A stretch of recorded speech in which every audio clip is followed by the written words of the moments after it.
Leemos la biografía completa de Srila Prabhupada. Estamos leyendo el segundo volumen, capítulo 8, titulado Plantando la semilla, segunda parte de 2. Bruce era un recién llegado y solo había asistido a una semana de reuniones en la tienda. Así que nadie le había avisado que los miembros de Ananda Ashram, el retiro de yoga del Dr. Mishra, habían invitado a Swamiji y a sus seguidores a pasar un día de campo en el norte del estado. Bruce justo llegaba a la tienda una mañana cuando escuchó anunciar a alguien: «¡Swami se está yendo!». En ese momento Prabhupada salió del edificio y se subió a un automóvil. En un ataque de ansiedad, Bruce pensó que Swami estaba volviendo a la India y que los dejaba para siempre. «No», le dijo Howard, «estamos yendo a un yoga ashram en el campo». Pero el auto ya se había ido y no había lugar en el auto de Swamiji. En ese momento apareció Steve. Supuso que los muchachos irían a buscarlo a su departamento. Ambos se perdieron el viaje. Bruce telefoneó a un amigo en el Bronx y lo convenció para que los llevara al Ananda Ashram. Pero cuando llegaron a su departamento, el amigo había decidido que no quería ir. Finalmente, le prestó el auto a Bruce y junto a 2 nuevos seguidores de Swamiji partieron hacia el Ananda Ashram. Cuando llegaron, Prabhupada y su grupo ya estaban tomando prasadam, sentados alrededor de una mesa de picnic debajo de los árboles. El Ananda Ashram era un lugar hermoso, con colinas de suaves laderas, muchos árboles, césped muy verde y un lago. Los 2 que llegaron tarde se acercaron caminando hacia Swamiji, que estaba sentado como el padre de una familia en la cabecera de la mesa de picnic. Keith servía desde un ground wok en cada uno de los platos. Cuando Prabhupada vio a estos 2 rezagados, les pidió que se sentaran cerca de él, y Keith les sirvió. Prabhupada tomó el chapati de Steve y lo cubrió con un montón de azúcar, y Steve masticó el pan con azúcar mientras todos se reían. Prabhupada comenzó a hablar acerca de los domadores de leones y recordó que una vez en una feria había visto a un hombre luchar con un tigre, rodando, colina abajo. Los muchachos, que rara vez oían que Swamiji hablara de algo que no fuera filosofía, quedaron sorprendidos. Esos muchachos de ciudad estaban encantados de que hubieran sido llevados al campo por su gurú. Estaban pasándolo muy bien. Steve recuerda: caminaba con Swamiji por una larga ladera de suave pendiente. Quería que él viera una imagen de Radha y Krishna que había encontrado en un pequeño libro, el Narada Bhakti Sutra, para saber si la aprobaría. Planeaba conseguir una reproducción en colores para dársela a sus seguidores. Mientras caminábamos, le mostré la ilustración y le pregunté si era un lindo cuadro de Radha y Krishna para reproducir. La miró, sonrió y asintió con la cabeza y dijo que sí. Bruce relata: caminé con Swamiji por los jardines. Los demás estaban haciendo alguna otra cosa y Swamiji y yo caminábamos solos. Hablaba acerca de construir un templo allí. Prabhupada caminaba por el pintoresco terreno mirando hacia las montañas y bosques distantes. Keith estaba junto a él. Prabhupada le contó que el Dr. Mishra había ofrecido la isla en medio del lago del ashram para construir un templo. «¿En qué clase de templo está pensando?», preguntó Keith. «¿Cuán grande?». Prabhupada sonrió e hizo un gesto hacia el horizonte. «¿Tan grande como todo el horizonte?», sonrió Keith. «Sí», contestó Prabhupada. Llegaron unos hombres y mujeres del Ananda Ashram. Una de ellas usaba un sari. Prabhupada se dirigió hacia la otra mujer y le dijo: «Una mujer que usa sari luce muy femenina.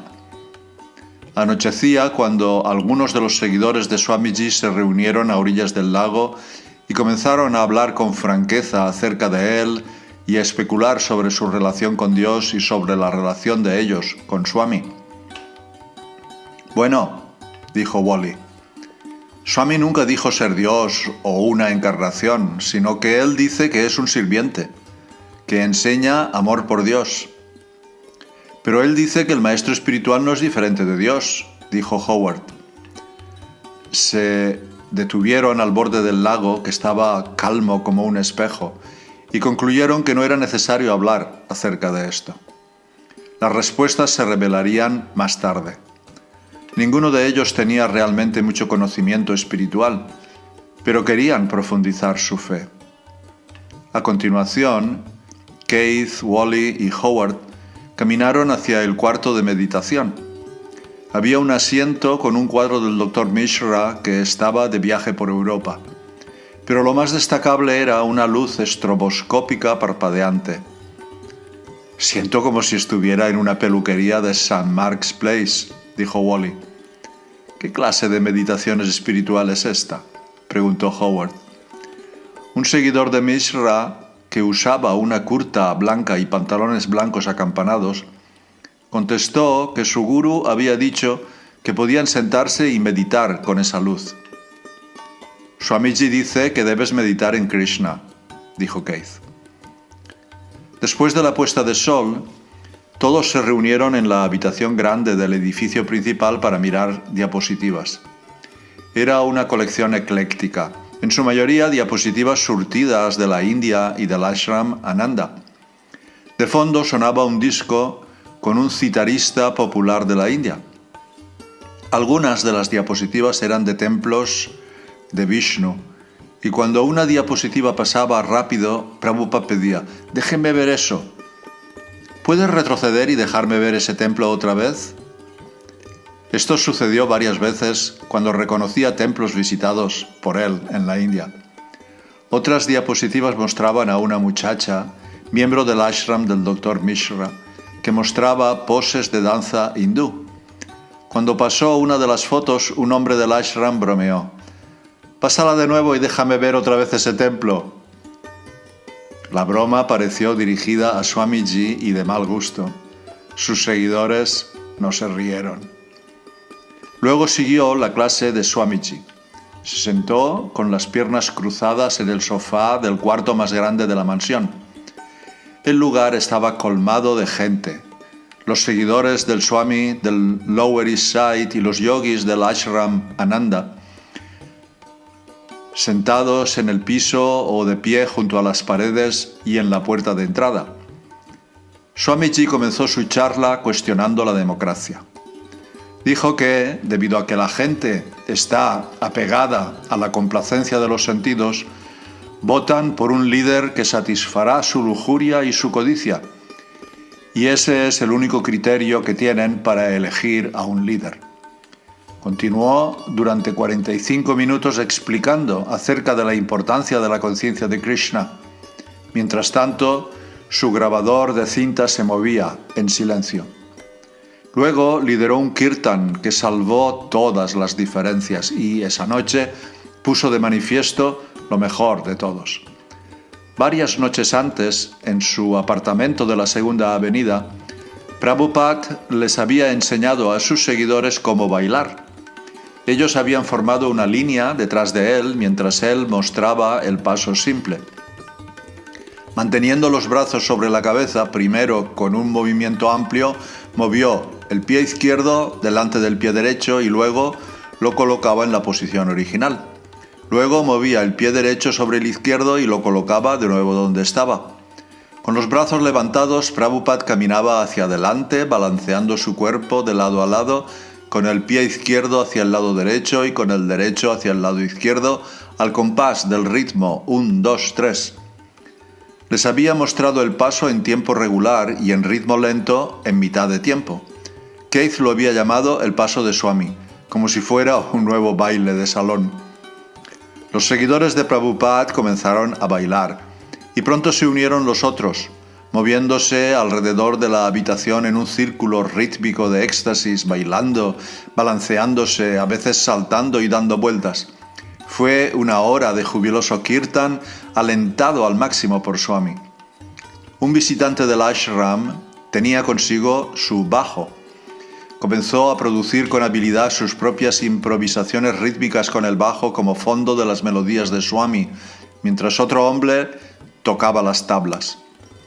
Hasta ese entonces, los miembros del Ashramananda habían estado divididos en dos grupos tensos y distantes. El grupo de gente mayor, similar al de las mujeres que habían asistido a las clases de Swami en los suburbios, y el grupo de gente joven, en su mayoría parejas hippies. Pero, durante el kirtan sus diferencias se olvidaron y, según descubrirían más tarde, incluso se sanaron. Les gustara o no, a casi todos los presentes se los invitó a levantarse y a bailar. Se hizo tarde. Swami descansó en la habitación de invitados y sus muchachos durmieron afuera, en los sacos de dormir. Howard recuerda: me desperté 3 o 4 veces y cada vez estaba boca arriba mirando las estrellas que siempre están en posiciones diferentes. Mi sentido del tiempo era confuso. Los cambios siderales me mareaban. Entonces, justo antes de la mañana, soñé con devotos agrupados alrededor de un hermoso joven dorado. Verlo a él equivalía a quedar cautivado. Su cuerpo trascendental irradiaba una absoluta belleza jamás vista en el mundo. Atónito pregunté: ¿quién es? ¿No lo sabes?, dijo alguien. Es Swami. Miré cuidadosamente, pero no le encontré parecido. El joven parecía tener alrededor de 18 años y haber venido directo de Vaikunta, el mundo espiritual. Si ese es Swamiji, me pregunté, ¿por qué no viene a la tierra así? Una voz de algún lugar interior me contestó: la gente me seguiría por mi belleza, no por mis enseñanzas. Desperté asustado. Ese sueño, más bien una visión, estaba claro en mi mente. Me sentí extrañamente reconfortado, como bañado en algún bálsamo desconocido. Otra vez observé que las constelaciones habían cambiado de lugar y que las estrellas más débiles se habían apagado en el amanecer entrante. Recuerdo a Swamiji diciéndome que, aunque la mayoría de los sueños son simplemente funciones de la mente, los sueños acerca del maestro espiritual tienen un significado espiritual. Keith también tuvo un sueño esa noche. Keith relata: vi a Krishna y Arjuna en el campo de batalla de Kurukshetra. Arjuna le hacía preguntas a Krishna y Krishna recitaba el Bhagavad Gita. Luego ese cuadro se fue desvaneciendo y las imágenes cambiaron, y ahí estaba Swamiji. Yo estaba arrodillado frente a él y tuvimos el mismo diálogo. Entendí que ese era el momento, que Swamiji estaba presentando lo mismo que Krishna y que nosotros estábamos todos en la posición de Arjuna. El sueño puso bien en claro que escuchar a Swamiji era tan bueno como escuchar a Krishna. El sol surgió sobre las montañas dibujando vetas de colores en el cielo matinal por encima del lago. Wally y Keith caminaban por los jardines diciéndole a Prabhupada cuán hermoso había sido todo. No estamos tan interesados en el paisaje hermoso, dijo Prabhupada, sino en el hermoso ser que ha creado este hermoso paisaje. Más tarde, Prabhupada se sentó al lado de Bruce en el Volkswagen de regreso hacia la ciudad. El auto tomaba cada curva de la negra y lisa carretera de montaña en medio de exuberantes bosques verdes y de intermitentes vistas de montaña y amplio cielo. No sucedía a menudo que Prabhupada viajara en un auto, en este caso el de Bruce, porque ninguno de los muchachos de Swami tenía uno. Ellos siempre viajaban en ómnibus o en subterráneo. Parecía adecuado que Swami tuviera un auto en el cual viajar, aunque se tratara solo de un pequeño Volkswagen. Bruce hacía un gesto de dolor cada vez que tomaba un bache que sacudía a Prabhupada. Mientras seguían el sinuoso camino de montaña, Bruce recordó algo que había leído en un libro escrito por la esposa de Aldous Huxley acerca de los mejores lugares de meditación. Uno de ellos, según opinaba la autora, era cerca de una gran masa de agua debido a los iones negativos en el aire. El otro, las montañas, porque uno está más elevado y más cerca de Dios. ¿Es mejor para la comprensión espiritual meditar en las montañas?, preguntó Bruce. Prabhupada contestó: eso no tiene sentido. No hay un lugar mejor. ¿Piensas que Dios está en algún planeta o algo así y que tienes que ir hasta el cielo? No, puedes meditar en cualquier parte. Solo canta Hare Krishna. Después de un rato, Prabhupada se sintió cansado por el viaje y se quedó dormido, con la cabeza hacia adelante. Bruce caminó con Prabhupada hasta el apartamento, le abrió la puerta, reguló la ventana como a Swamiji le gustaba y le dispuso las cosas en la habitación como si fuera su sirviente personal. Prabhupada se recostó en su apartamento de la Segunda Avenida, complacido con la visita al Ananda Ashram. El kirtan había sido todo un éxito y uno de los estudiantes más destacados del Dr. Mishra había comentado que los seguidores de Prabhupada lo habían impresionado. Simplemente por cantar parecía que alcanzaban un avanzado nivel de yoga, mientras que nosotros tenemos más dificultad con todas nuestras posturas y con el control de la respiración. La creciente participación de los Estados Unidos en Vietnam generaba una mayor oposición a la guerra. El 29 de julio, los aviones estadounidenses habían bombardeado Hanoi y Haiphong, los dos mayores centros poblados de Vietnam del Norte. Esta maniobra provocó expresiones de pesar en diversos países aliados, incluidos Canadá, Francia y Japón. U Thant, secretario general de las Naciones Unidas, cuestionó abiertamente la política de Estados Unidos en Vietnam. Tanto el Senado como los grupos pacifistas de reciente formación se opusieron a la guerra y los disidentes se expresaron en tal sentido con marchas, sentadas y mítines. La protesta religiosa fue encabezada por el Papa Pablo VI. Por su parte, el Consejo Mundial de Iglesias condenó la participación estadounidense en Vietnam y llamó a un alto el fuego como el paso más efectivo hacia la negociación. El 6 de agosto, el aniversario del bombardeo sobre Hiroshima, hubo manifestaciones en muchas de las ciudades estadounidenses más grandes. Por ejemplo, la Vigilia por la Paz en la Central de las Naciones Unidas en Nueva York. El 31 de agosto iba a realizarse otra Vigilia por la Paz de 2 semanas de duración ante el edificio de la Asamblea General de las Naciones Unidas. El señor Larry Bogart invitó a Prabhupada y a sus seguidores a inaugurarla orando por la paz. Bogart, que trabajaba en la Central de las Naciones Unidas, se había hecho amigo de Swami y, en forma desinteresada, lo había ayudado imprimiendo papelería y sobres de carta para la Asociación Internacional para la Conciencia de Krishna. El membrete había sido diseñado por James Green con un dibujo de Radha y Krishna, y el nombre del señor Bogart también aparecía en las hojas de papel encabezando la lista de los miembros del Consejo de Administración de ISKCON. Prabhupada aceptó con agrado la invitación del señor Bogart a la Vigilia por la Paz porque la vio como una oportunidad para cantar Hare Krishna en público.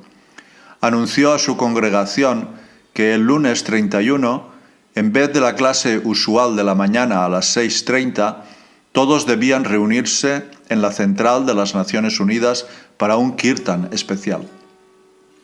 31 de agosto. Algunos se encontraron en la tienda y fueron en ómnibus llevando kartals, una pandereta y el bongó de Swami. Swamiji fue en taxi con unos pocos seguidores. La típica vestimenta de sus seguidores consistía en zapatillas tenis gastadas, pantalones negros o vaqueros y camisetas playeras o camisas deportivas abotonadas. Los muchachos estaban alegres al viajar hacia el centro temprano por la mañana y sintieron, una gran inspiración cuando vieron a Swamiji en las Naciones Unidas con su holgada túnica color azafrán. Swamiji comenzó a cantar, pero de inmediato los organizadores de la vigilia de paz subieron y le pidieron que se detuviera. Era una vigilia silenciosa, dijeron, y debía haber un silencio no violento de oración.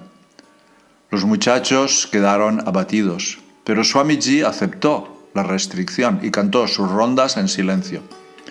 Un dignatario se puso de pie ante la asamblea y dio un breve discurso en el cual mencionó a Gandhi. Acto seguido miró a Prabhupada y le pidió que se acercara para hablar sobre la paz. Erguido, con el rascacielos de las Naciones Unidas detrás, Swamiji habló con voz suave. El mundo debe aceptar que Dios es el propietario de todo y el amigo de todos, dijo. Solo entonces podremos tener verdadera paz. El señor Bogart había previsto que el Swami estuviera allí durante las 2 horas de oración silenciosas. Prabhupada hizo que los devotos se sentaran juntos y cantaran japa hasta que pasaron las 2 horas programadas. Luego se fueron. Mientras Prabhupada regresaba desde el centro, en medio del intenso tráfico matutino, dijo que Nueva York le recordaba a Calcuta. En medio del ruidoso tránsito que se detenía y arrancaba, explicó: nosotros no tenemos nada que ver con las vigilias de paz. Solo queremos difundir el canto de Hare Krishna. Si la gente acepta el canto, la paz llegará automáticamente y no tendrán que intentar la paz de manera artificial. 1 de septiembre. El New York Post publicó una foto del grupo de Swamiji en el edificio de las Naciones Unidas. Steve le llevó el recorte a Prabhupada. Swamiji, mire, aquí se refieren a usted como Sami Krishna. Prabhupada. ¿Sami Krishna? Está bien. En la foto, algunos de los muchachos estaban sentados con sus cabezas apoyadas sobre sus brazos. ¿Dónde estás?, preguntó Prabhupada. Steve señaló. Vaya, ¿así cantas, con la cabeza hacia abajo? Prabhupada había participado en la vigilia de paz para complacer a su contacto, el señor Bogart. Como retribución, el señor Bogart lo llamó para agradecerle y prometió visitar la tienda.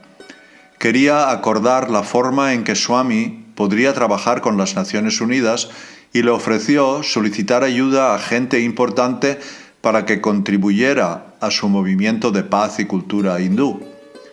Prabhupada consideró muy importante la inminente visita del señor Bogart y quiso cocinar personalmente para él y recibirlo en su apartamento con la más cálida hospitalidad.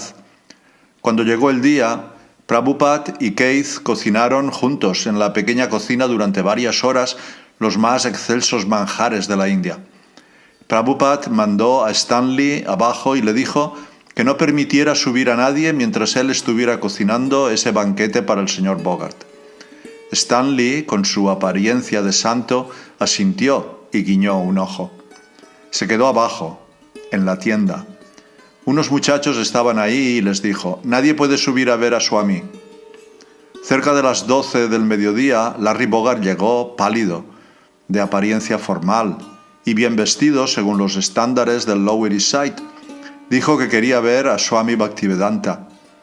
Lo siento, le informó Stanley con su cara aniñada, tratando de impresionar al extraño con la seriedad de la orden. Ahora Swami está ocupado y dijo que nadie podía verlo. El señor Bogart decidió esperar. No había sillas en la tienda, pero Stanley le trajo una plegable. Era un día caluroso. El señor Bogart miró su reloj varias veces. Pasó media hora. Stanley se sentó a cantar rondas y a veces levantaba la vista con la mirada perdida. Después de una hora, el señor Bogart preguntó si podía ver a Swami. Stanley le aseguró que no y el señor Bogart se fue, enojado. Arriba, Swamiji se había puesto ansioso y preguntándose por qué el señor Bogart no llegaba. Finalmente envió a Keith abajo y Stanley le contó acerca del hombre que había hecho marcharse. ¿Qué?, estalló Keith. pero él era el invitado. A los pocos minutos, Swamiji oyó lo que había sucedido. Se puso furioso. Bajó a la tienda. ¡Tonto! ¡Imbécil! Se dio la vuelta y reprendió con furia a todos los que estaban allí, sobre todo a Stanley. Nunca nadie había visto tan enojado a Swami. Luego, Swamiji dio media vuelta, disgustado, y regresó a su apartamento. Tiempo atrás, Stanley había padecido fuertes depresiones, pero en ese momento se lo veía como ausente, como ido. Su madre sabía que durante años la salud emocional de su hijo no había sido la mejor y le había solicitado a Prabhupada cuidarlo muy de cerca. En ese punto, la conducta del muchacho empeoró. Descuidaba sus responsabilidades, como limpiar la cocina y la tienda, solía tener la mirada perdida, estaba melancólico y a veces hablaba del suicidio. Además, había dejado de cantar las rondas. Los muchachos no sabían qué hacer y pensaron que quizá debía ser llevado a casa de su madre. Un día Stanley subió a ver a Swami. Entró y se sentó. ¿Sí? ¿Puedes darme $50? Dijo Stanley. ¿Por qué? Prabhupada mismo solía manejar el dinero, así que cuando sus muchachos necesitaban algo, incluso aunque fueran 25 centavos para el ómnibus, tenía que verlo.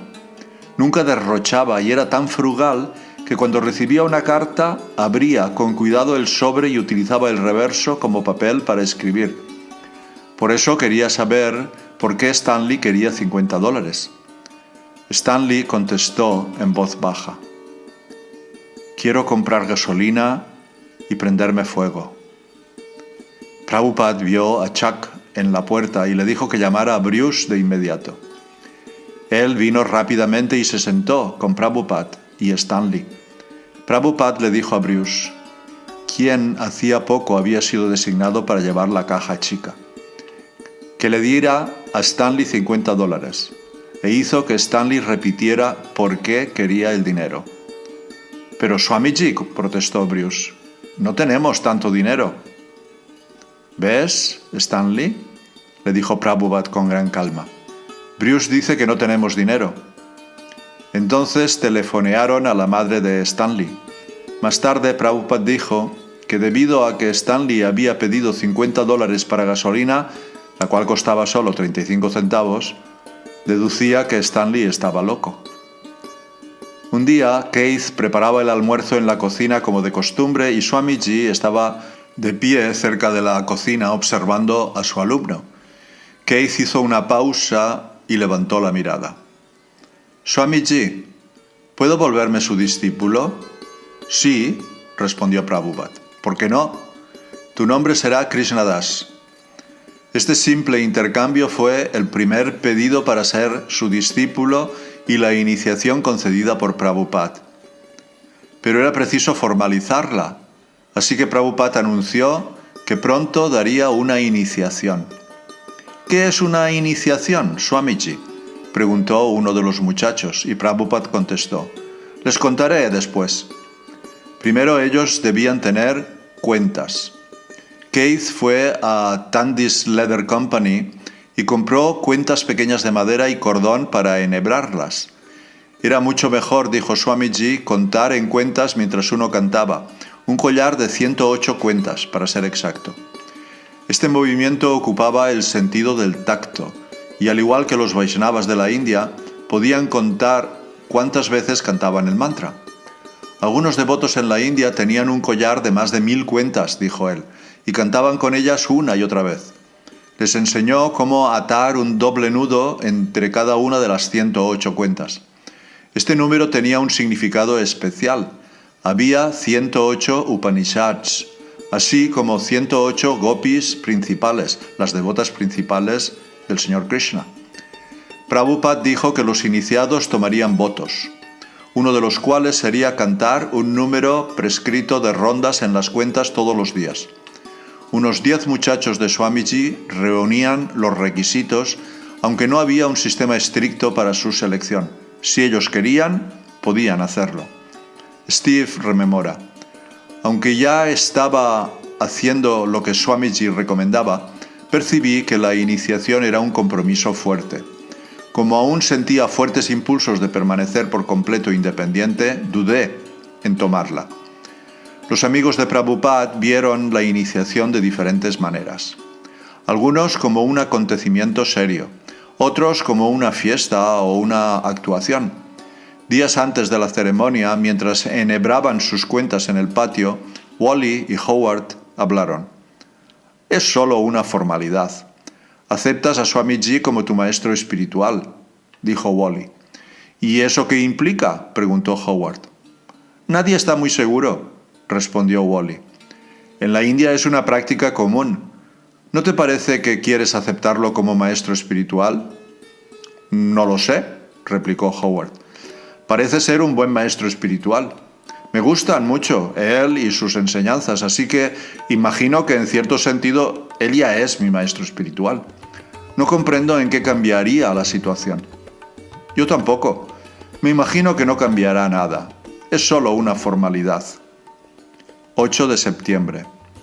Era el día de Janmashtami, el de la aparición del Señor Krishna. Un año antes, Prabhupada había celebrado el cumpleaños de Krishna en el mar a bordo del Jaladuta, saliendo de Colombo, capital de Sri Lanka. Y ahora, exactamente un año más tarde, tenía un pequeño grupo de devotos que cantaban el Mahamantra. Prabhupada los reunió, los hizo observar un día en el que cantaron rondas, leyeron las escrituras, hicieron ayuno y luego tuvieron un banquete. Al día siguiente sería la iniciación. A las 6 en punto, Prabhupada bajó y estaba a punto de dar la clase matutina como de costumbre, cuando uno de los muchachos le preguntó si podía leer su propio manuscrito. Prabhupada parecía tímido, pero no ocultó su placer cuando le pidieron que leyera sus comentarios del Bhagavad Gita. En general, leía un verso de la edición Oxford del Gita del Dr. Radhakrishnan, aunque el comentario representaba la filosofía impersonal. Las traducciones, dijo Prabhupada, eran 90% precisas. Pero esa mañana envió a Roy a traer su manuscrito y durante una hora leyó sus páginas escritas a máquina. Para observar Janmashtami había reglas especiales. No debían comer y el día debía emplearse en cantar, leer y hablar acerca de la conciencia de Krishna. Si alguien se sentía débil, dijo, había fruta en la cocina. Pero mejor era si ayunaban hasta el banquete de medianoche, al igual que los devotos en la India. Dijo que allí millones de personas, hindúes, musulmanes o de otras creencias, festejaban el cumpleaños del Señor Krishna, y en cada templo había celebraciones de los pasatiempos del Señor Krishna.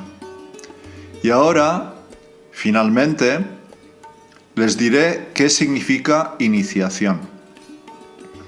Iniciación significa que el maestro espiritual acepta al estudiante y decide hacerse cargo de él. Y el estudiante acepta al maestro espiritual y decide adorarlo como a Dios. Hizo una pausa. Nadie dijo nada.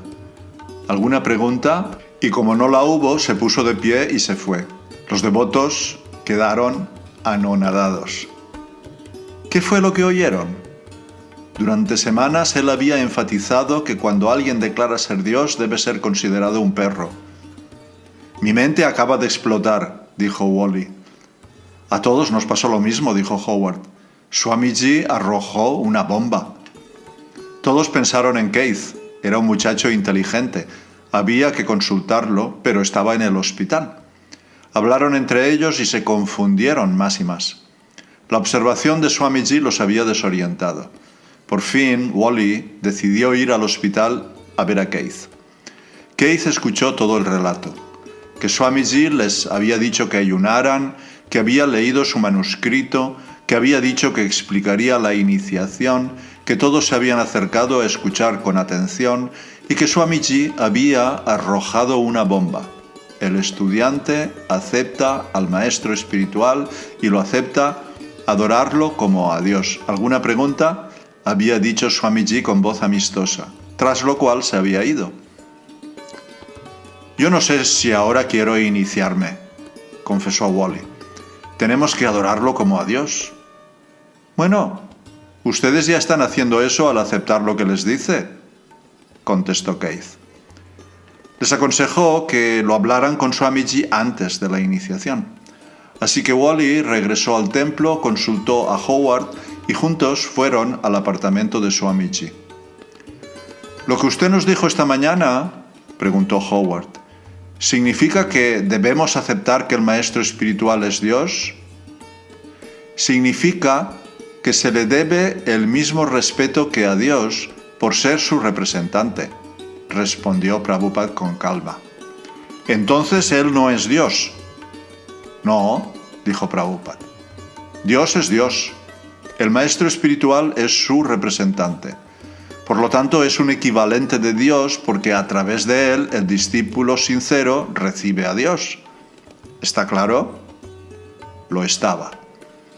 Estar todo el día sin comer representaba una tensión mental y física. Jan estaba inquieta y dijo que no le sería posible quedarse más porque tenía que cuidar al gato. Prabhupada trató de impedírselo, pero ella se fue. La mayoría de los potenciales iniciados emplearon varias horas ese día enhebrando las cuentas de madera rojo brillante. Habiendo atado un extremo del cordón a un barrote de una ventana o a un radiador, deslizaban una cuenta a la vez por el cordón y lo ataban con fuerza, cantando un Mahamantra con cada cuenta. Cantar y enhebrar las cuentas para la iniciación era servicio devocional. Cada vez que anudaban otra cuenta, parecía como un evento memorable. Prabhupada dijo que los devotos de la India cantaban por lo menos 64 rondas de cuentas por día. Cantar el Mahamantra Hare Krishna una vez en cada una de las 108 cuentas constituía una ronda. Su maestro espiritual había dicho que quien no cantaba 64 rondas por día era un caído. Al comienzo, algunos de los muchachos pensaron que ellos también tendrían que cantar 64 rondas y quedaron perplejos. Les llevaría todo el día. ¿Cómo podrían ir a trabajar si tenían que cantar 64 rondas? ¿Cómo puede alguien cantar 64 rondas? Entonces alguien dijo que Swamiji le había dicho que 32 rondas por día sería un mínimo suficiente para Occidente. Wally dijo que él había escuchado a Swamiji decir 25. Pero incluso esa cantidad parecía imposible. Entonces Prabhupada ofreció un límite mínimo, 16 rondas al día sin fallar. Quien se iniciara debía prometerlo. El enhebrado de cuentas, el canto, la lectura y el dormitar continuó hasta las 11 de la noche, momento en el cual todos fueron invitados al recinto de Swamiji. Mientras caminaban en fila a través del patio, percibieron una calma inusual en la atmósfera. La calle Houston, detrás del muro, estaba silenciosa. No había luna. Mientras sus seguidores, sentados en el suelo, comían prasadam en platos de papel con gran satisfacción, Swamiji les contó historias acerca del nacimiento del Señor Krishna. Krishna había aparecido esa noche 5000 años atrás. Había nacido a medianoche, hijo de Vasudeva y Devaki, en la prisión del rey Kamsa, y su padre Vasudeva lo llevó enseguida a Vrindavan, donde creció como hijo de Nanda Maharaj, un pastor de vacas. Prabhupada también habló de la necesidad de purificarse para hacer avance espiritual. No es suficiente cantar palabras sagradas, dijo. Uno debe estar puro por dentro y por fuera. Cantar con pureza produce avance espiritual. La entidad viviente se vuelve impura porque quiere disfrutar el placer material. Pero lo impuro puede volverse puro siguiendo a Krishna, entregando todo el trabajo a Krishna. Los principiantes en la conciencia de Krishna tienen la tendencia a relajar sus esfuerzos luego de un breve tiempo. Pero para avanzar espiritualmente se debe resistir esta tentación e incrementar el esfuerzo y la devoción todo el tiempo. Michael Grant relata: oí acerca de la iniciación justo un día antes de que fuera a ocurrir. Había estado ocupado con mi música y no había asistido. Caminaba por la segunda avenida con uno de los potenciales iniciados y me dijo que habría algo llamado ceremonia de iniciación. Le pregunté en qué consistía y dijo: lo único que sé es que significa que tú aceptas al maestro espiritual como Dios. Eso fue una gran sorpresa para mí y no supe cómo interpretarlo, pero no lo tomé completamente en serio. De la manera en que me lo habían dicho, tan a la ligera, hizo que no me pareciera muy importante. Él me preguntó, como al pasar, si yo iba a participar, y yo, del mismo modo despreocupado, respondí: creo que sí, ¿por qué no? Lo intentaré. Jan no pensó que podría ser una discípula obediente, motivo por el cual la iniciación la atemorizaba. Swami le caía muy bien, sobre todo cuando cocinaban juntos. Pero fue Mike quien la convenció. Él iba a iniciarse, así que ella debería acompañarlo. Carl Jürgens sabía algo acerca de la iniciación a partir de sus lecturas, y él, más que los otros, sabía que era todo un compromiso. Se sorprendió al escuchar que Swamiji estaba ofreciendo iniciación y no sabía muy bien si aceptarla. Sabía que la iniciación significaba nada de vida sexual ilícita, no ingerir sustancias embriagantes, no comer carne, y que todo discípulo iniciado tendría nuevas responsabilidades para difundir las enseñanzas a otros. Carl ya se sentía menos involucrado desde que Swami se había mudado a la Segunda Avenida, pero, de todos modos, decidió asistir a la iniciación. Bill Epstein nunca había declarado ser un discípulo serio. Tomar iniciación era solo otra parte de lo que proponía Swami, y cada uno era libre de tomarla seriamente o no. Consideró que estaba bien tomar iniciación, incluso si uno no fuera serio al respecto. Lo haría. Carol Becker se sorprendió al escuchar que algunas personas tomarían iniciación, aunque no tuvieran intención de abandonar sus malos hábitos. Ella había dejado de ir con regularidad desde que Swami se había mudado y no sintió deseos de pedir la iniciación. Pensó, de todos modos, Swami probablemente no iniciaría mujeres. Robert Nelson no había olvidado a Swami y siempre quería ayudar cuando podía, pero salvo alguna ocasional visita amistosa, había dejado de ir. La mayoría del tiempo estaba solo. Todavía vivía en los suburbios y no participaba de los acontecimientos del Lower East Side. James Green pensó que no era lo suficientemente puro como para ser iniciado. ¿Quién soy yo para ser iniciado? Pero Swami le había pedido que llevara algo a la tienda. Fui y se sobreentendió que iba a ser iniciado, de modo que pensé, ¿por qué no? Stanley había estado cantando regularmente otra vez y había salido de su locura. Se mantenía fiel a Swami y a sus seguidores. Le preguntó a su madre si podía iniciarse y ella lo aprobó. Steve quería tener más tiempo para pensar. Keith estaba en el hospital. Bruce solo había estado asistiendo durante una semana o dos y era demasiado pronto. Chuck estaba de vacaciones por una semana, de la vida espiritual regulada en el templo, así que no sabía si tomar iniciación o no. A nadie se le pidió que se afeitara la cabeza, ni que se cortara el cabello, ni que se cambiara de ropa. Nadie le ofreció a Prabhupada el tradicional Guru Dakshin, la adoración que se espera que un discípulo entregue como gesto del gran compromiso para con su maestro. Tampoco se ofrecieron a ayudarlo en sus tareas, de modo que Swamiji mismo tuvo que hacer la mayor parte de lo que se cocinó y otros preparativos para la iniciación. Él era perfectamente consciente de la mentalidad de sus muchachos y no trató de forzar nada ni a nadie.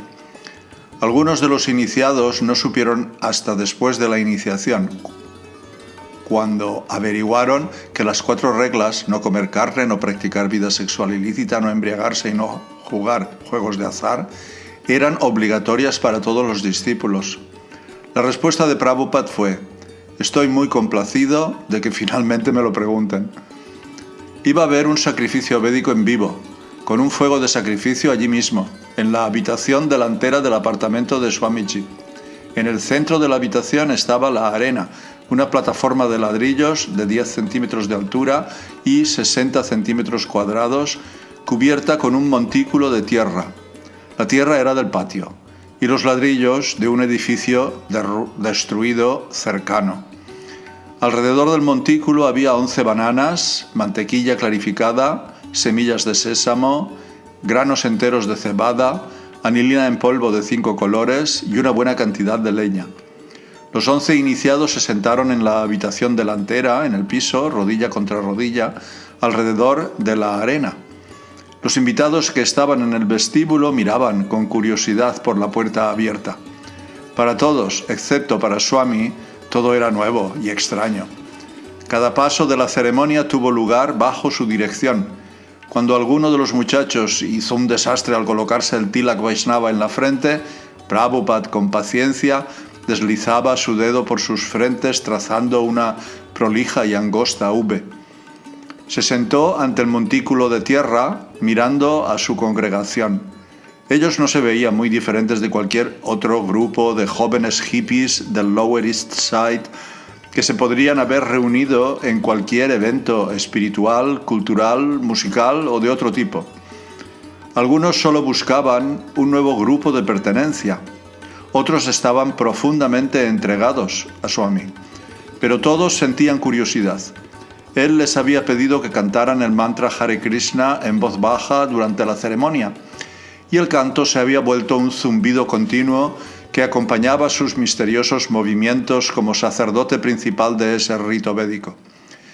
Comenzó encendiendo una docena de varitas de incienso. Luego realizó la purificación con agua. Con una cuchara en su mano izquierda, colocó en la mano derecha 3 gotas de agua que extrajo de una copa y sorbió el agua. Repitió el procedimiento 3 veces. La cuarta no la sorbió, sino que lanzó el agua al suelo, detrás de él. Entonces le pasó la cuchara y la copa a los iniciados, quienes trataron de imitar lo que habían visto. Cuando alguno de ellos colocaba el agua en la mano equivocada o no la sorbía como debía hacerse, Swamiji lo corregía con paciencia. Ahora, dijo, repitan después de mí. Hizo que repitieran palabra por palabra un mantra védico de purificación. Om apavitra pavitro va sarvavastam gatopiva yasmaret pundarikaksham sabahya vyantara suchihi Shri Vishnu, Shri Vishnu, Shri Vishnu. Los iniciados trataron de seguir las palabras, que nunca habían escuchado antes, pronunciando con voz entrecortada. Luego dijo la traducción: sin purificarse o purificado, o incluso habiendo pasado por todas las situaciones, quien recuerda a la Suprema Personalidad de Dios, que tiene ojos de loto, se limpia interna y externamente. Repitió 3 veces el sorber agua y el zumbido del mantra Hare Krishna llenaba la habitación mientras la copa pasaba de iniciado a iniciado y de regreso a él, y 3 veces lideró el canto del mantra Om Apavitraha. Luego levantó una mano y cuando el zumbido del canto se fue apagando hasta concluir, comenzó su clase. Después de la clase pidió a los devotos uno por uno que le dieran sus cuentas y comenzó a cantar en ellas. Hare Krishna, Krishna Krishna, Hare Hare, Hare Rama, Rama Rama, Hare Hare. El sonido de todos cantando llenó la habitación. Después de terminar una vuelta, llamaba al dueño de las cuentas y las sostenía mientras le mostraba cómo cantar. Entonces anunciaba el nombre espiritual del iniciado, el discípulo recibía las cuentas, se postraba en el piso y recitaba: Namaom Vishnu Padaya Krishna Prestaya Bhutale Srimate Bhaktivedanta Swaminiti Namine. Ofrezco mis respetuosas reverencias a su divina gracia A.C. Bhaktivedanta Swami, quien es muy querido al Señor Krishna, habiendo tomado refugio a sus pies de loto. Había 11 iniciados y sendos juegos de cuentas. El canto se prolongó por más de 1 hora. Prabhupada dio a cada muchacho una vuelta de cuentas para el cuello que, según dijo, eran como collares de perro que identificaban al devoto como perro de Krishna. Después de que Wali recibió sus cuentas y su nuevo nombre, Umapati, regresó a su lugar al lado de Howard y dijo: «Fue maravilloso. Recibir las cuentas es maravilloso». Por turno, cada iniciado recibió sus cuentas y su nombre espiritual. Howard se llamó Hayagriva, Wally Umapati, Bill Ravindra Swarup, Carl Karlapati, James Jagannath, Mike Mukunda, Jan Janaki, Roy Rayaram y Stanley Striadisha. Otro Stanley, un muchacho de Brooklyn que trabajaba, y Janos, un estudiante de la Universidad de Montreal, quienes tenían relaciones bastante lejanas con Swami, aparecieron esa noche y tomaron iniciación con el resto. Recibieron los nombres Satyavrata y Janardhan. Luego Swamiji comenzó el fuego de sacrificio espolvoreando las anilinas de colores sobre el montículo de tierra que estaba ante él. Con fija atención, su congregación observaba cada misterioso movimiento. Prabhupada tomaba las ramitas y las astillas de madera, las sumergía en mantequilla clarificada, las encendía en la llama de una vela e hizo un pequeño fuego en el centro del montículo. Mezcló algunas semillas de sésamo, cebada y mantequilla clarificada en un tazón y luego pasó la mezcla a todos. Cada nuevo discípulo tomó un puñado de la mezcla para ofrecerla al fuego. Entonces comenzó a recitar oraciones en sánscrito y les pidió a todos que, por favor, las repitieran. Cada oración finalizaba con el canto de la palabra Swaha 3 veces. Con esa palabra, Swaha, los iniciados arrojaban un poco de la mezcla de sésamo y cebada al fuego. Swamiji siguió vertiendo la mantequilla, agregando madera y cantando más oraciones hasta que el montículo estuvo ardiendo. Las oraciones seguían. Prabhupada seguía vertiendo la mantequilla clarificada. El fuego se agrandó y dentro de la habitación la temperatura aumentaba. Después de 15 o 20 minutos le pidió a cada uno de los iniciados que colocara una banana en el fuego. Con 11 bananas apiladas en el fuego, las llamas comenzaron a apagarse y el humo se hizo más denso. Unos pocos iniciados se pusieron de pie y corrieron tosiendo a la habitación contigua. Los invitados se retiraron al vestíbulo, pero Swamiji continuó vertiendo al fuego la mantequilla clarificada y las semillas que quedaban. «Este humo no molesta», dijo. «Otros sí molestan, pero este no». Aunque todos tenían irritados los ojos, pidió que las ventanas permanecieran cerradas. Así, la mayor parte del humo estaría dentro del apartamento y ningún vecino se quejaría. Swamiji sonrió ampliamente. Se levantó de su asiento ante el fuego de sacrificio, la lengua abrasadora de Vishnu, y comenzó a palmear las manos y a cantar Hare Krishna. Colocando un pie delante del otro y balanceándose de lado a lado, comenzó a bailar delante del fuego. Sus discípulos se unieron a él bailando y cantando y el humo disminuyó. Hizo que cada discípulo tocara con sus cuentas los pies del Señor Chaitanya del cuadro del Panchatattva que estaba sobre la mesa y finalmente permitió que se abrieran las ventanas. Cuando la ceremonia terminó y se renovó el aire del apartamento, Swamiji comenzó a reír. Había tanto humo que pensé que iban a llamar a los bomberos. Prabhupada estaba contento. Dispuso que se distribuyera el prasadam a todos los devotos e invitados. El fuego, las oraciones, los votos y todos cantando Hare Krishna habían creado una atmósfera auspiciosa. Las cosas marchaban bien. Ahora había devotos iniciados en el mundo occidental. Finalmente la mayoría de los discípulos se fueron a sus apartamentos, dejando que su maestro espiritual limpiara el lugar después de la ceremonia de iniciación. 10 de septiembre. La mañana siguiente a la iniciación, Prabhupada se sentó en su apartamento a leer un comentario del Srimad Bhagavatam. El gran volumen sánscrito estaba ante él sobre su escritorio mientras leía. Usaba anteojos con montura de carey solo para leer, que hacían que se viera como un gran intelectual y una persona sumida en una profunda meditación catedrática. La habitación estaba tranquila y un brillante resplandor de media mañana entraba cálido por la ventana. De repente, alguien golpeó a la puerta. «Sí, pase». Levantó la mirada, quitándose los anteojos, mientras Mike y Jan, ahora Mukunda y Janaki, abrían la puerta mirando hacia adentro. Él había pedido verlos. Sí, pasen. Sonrió, y los dos jóvenes americanos llenos de vida entraron y cerraron la puerta. Los expresivos ojos de Prabhupada indicaban que la situación lo divertía. Ellos se sentaron ante él y Prabhupada, en broma, se dirigió a ellos por sus nuevos nombres de iniciados. Entiendo que ustedes viven juntos, pero ya tomaron votos formales de iniciación, así que, ¿qué harán al respecto? ¿No hay amor en la conciencia de Krishna?, preguntó Mukunda, desconcertado. Swamiji asintió. Sí. Por eso les propongo, ¿por qué no se casan? Acordaron que era una buena idea y de inmediato Prabhupada programó la fecha de casamiento para 2 días después. Swamiji dijo que cocinaría comida para un gran festín y celebraría la ceremonia de casamiento en su apartamento. Le pidió a Mukunda y a Janaki que invitaran a sus familiares. Tanto Mukunda como Janaki se habían criado en Oregón y a sus familiares les resultaba imposible viajar una distancia tan larga con tan poco tiempo de aviso. Solo la hermana de Janaki, Joan, aceptó asistir. Joan rememora. Y yo sabía poco acerca de qué clase de boda sería.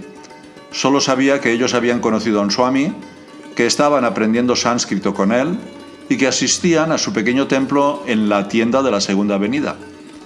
Cuando conocí a Swami, él estaba sentado al lado de la ventana en su habitación delantera, bañado por la luz del sol, rodeado de recipientes de prasadam que estaba distribuyendo a los devotos sentados a su alrededor contra la pared. Era una seguidora de la macrobiótica y no estaba muy entusiasmada con comer aquella comida al mediodía. Cuando entré a la habitación, Swami dijo: ¿Quién eres? Y Mukunda dijo: es la hermana de Janaki, Joan. Ha venido desde Oregón para asistir al casamiento. Swamiji dijo: vaya, ¿y dónde queda Oregón? Mukunda dijo: queda a 5.000 kilómetros, al otro lado de Estados Unidos. Respondió: ya veo, vino desde muy lejos, muy bien. ¿Y cuándo llegarán los demás miembros de la familia? Entonces dije: yo soy la única que viene para la boda, Swamiji. Él dijo: no importa, es muy bueno que hayas venido. Por favor, siéntate y toma Krishna Prasadam. Él me ofreció algo de dal, un saji bastante húmedo, yogur, ensalada y chapatis. Debido a que yo estaba dedicada a la macrobiótica, el prasadam no era de mi agrado, se me atascaba en la garganta. Pero recuerdo que miraba la radiante y hermosa persona que estaba ansiosa de que yo tomara este prasadam que él mismo había preparado, así que lo comí todo. No obstante, en mi mente decidí que esa sería la última vez que comería ese almuerzo con los devotos. No sé cómo, pero terminé la comida. Y Swamiji, que estaba mirándome, dijo: ¿quieres más? ¿Quieres más? Y yo dije: no, muchas gracias, estoy llena. Estaba muy sabroso, pero no puedo comer más.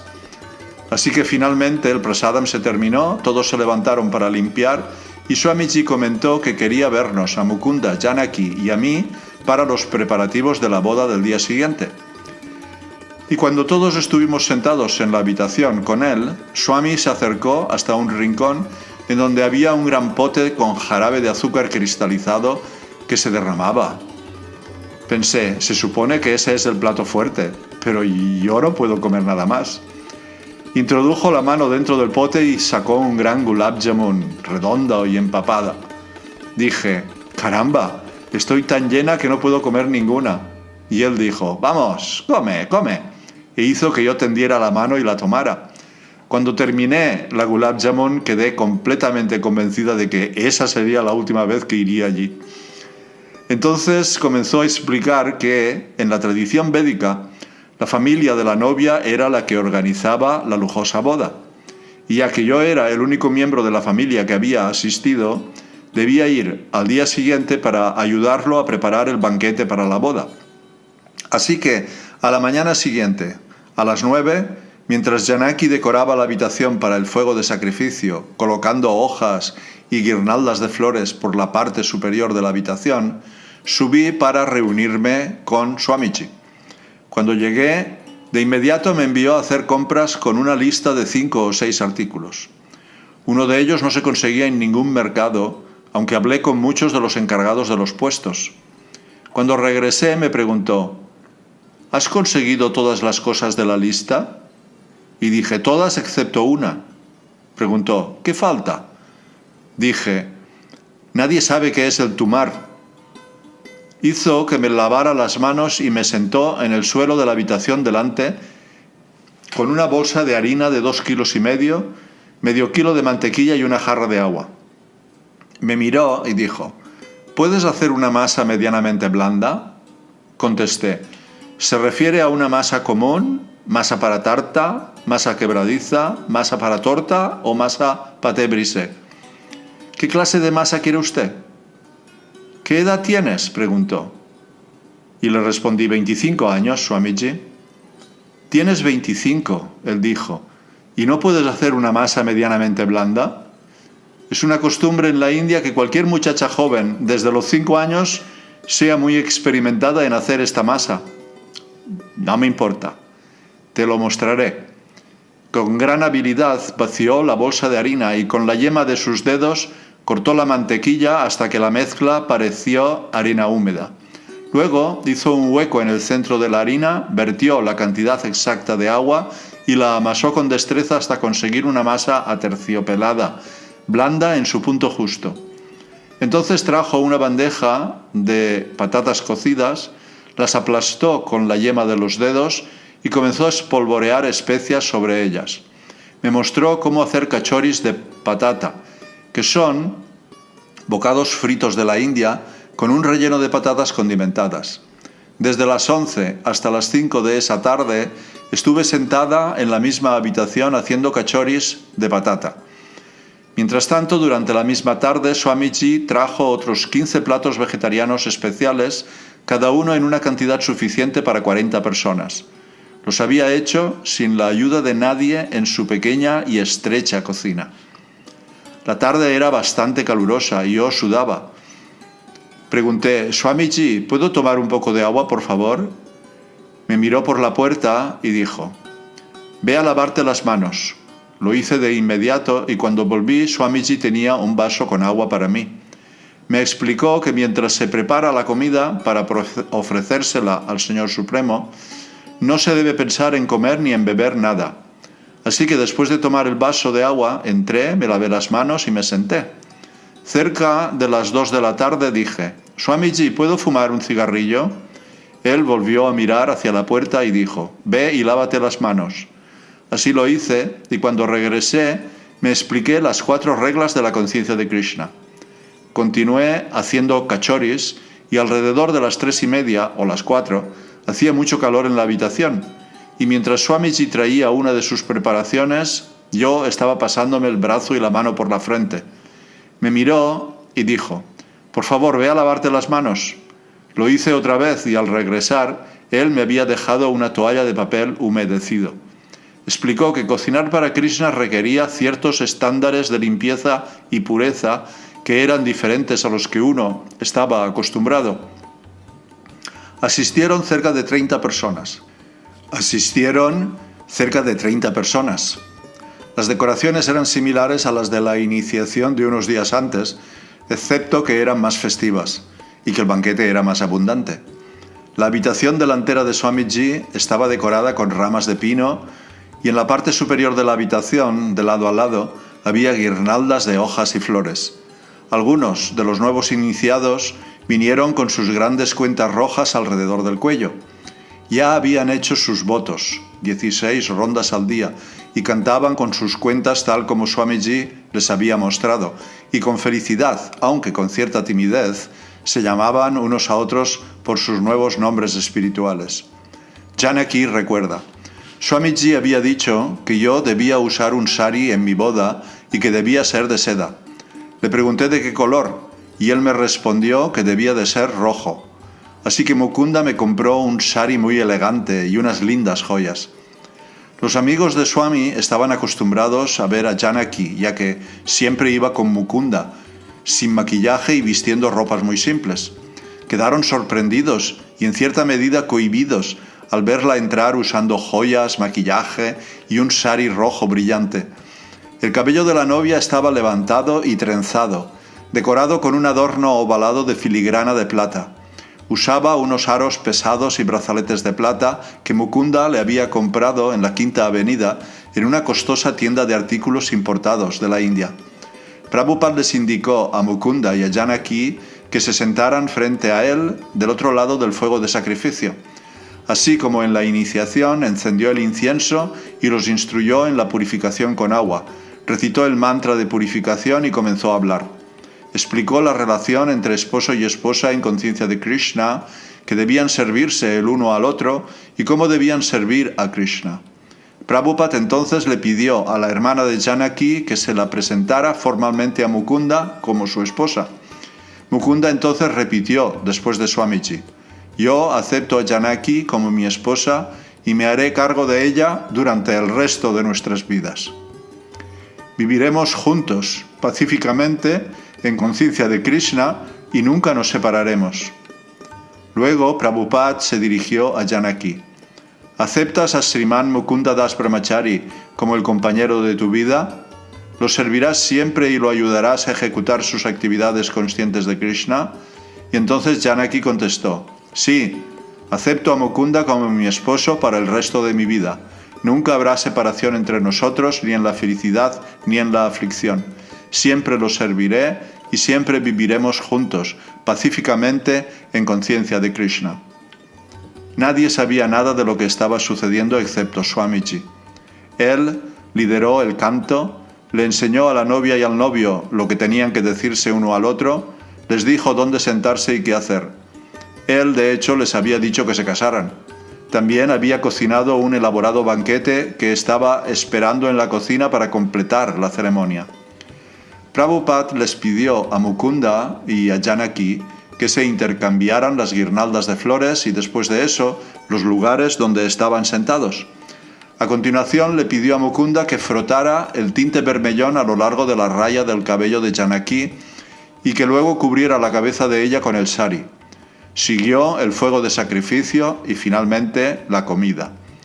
El momento especial de la boda fue el banquete, que resultó ser un gran éxito social.